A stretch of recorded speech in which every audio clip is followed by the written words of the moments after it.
إن الحمد لله نحمده ونستعينه ونستغفره ونعوذ بالله من شرور أنفسنا وسيئات أعمالنا. من يهده الله فلا مضل له ومن يضلل فلا هادي له، وأشهد أن لا إله إلا الله ولي الصالحين، وأشهد أن محمدا عبده ورسوله صلى الله عليه وعلى آله وسلم تسليما كثيرا إلى يوم الدين. يا أيها الذين آمنوا اتقوا الله حق تقاته ولا تموتن إلا وأنتم مسلمون.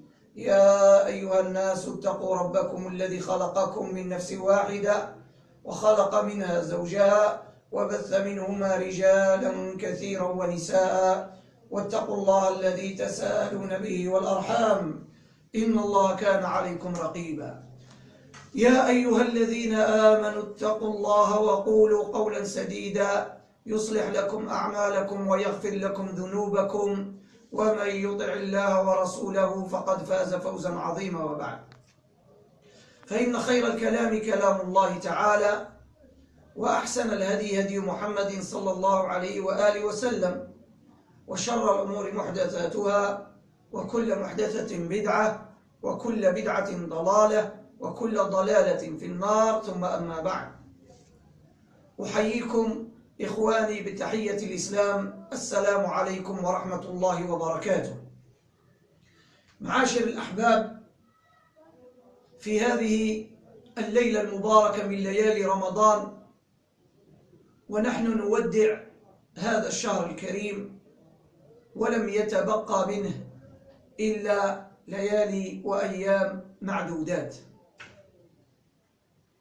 هذه الليلة ليلة الخميس 17 من شهر رمضان لسنة 1437 من هجرة النبي محمد صلى الله عليه وآله وسلم، 23 من شهر جوان 2016 من الميلاد. أقول يا إخواني، درس الليلة سيكون على مائدة القرآن. درس الليلة على مائدة كتاب الله عز وجل. وقد أخبرتكم من قبل أننا في حاجة ماسة إلى مراجعة أنفسنا مع القرآن، وأن نقف عند آيات الله عز وجل فنحاول أن نتدبر وأن نبحث عن مراد الله عز وجل منها. في هذه الليلة قرأ القارئ سورة الأنفال، سورة الأنفال بعض منها.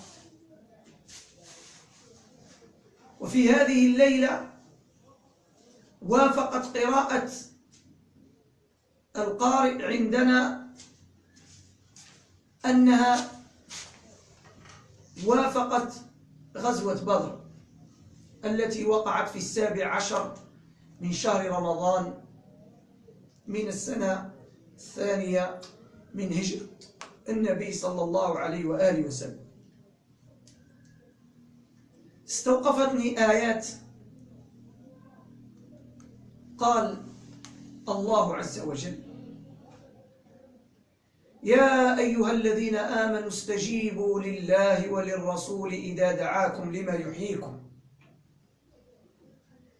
واعلموا أن الله يحول بين المرء وقلبه وأنكم إليه تحشرون واتقوا فتنة لا تصيبن الذين ظلموا منكم خاصة واعلموا أن الله شديد العقاب.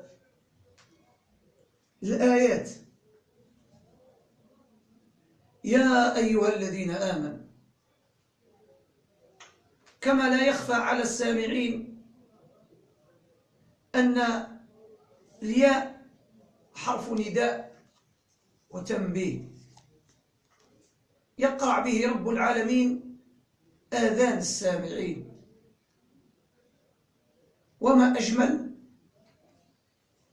هذه الكلمة وهذا الوصف. يا أيها الذين آمنوا، خطاب لأهل الإيمان الذين آمنوا بالله عز وجل ربا،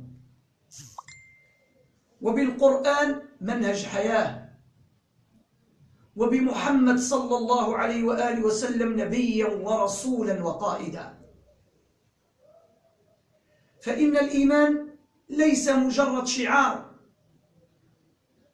يرفعه الإنسان، وليس مجرد وصف عابر، لا يا إخواني،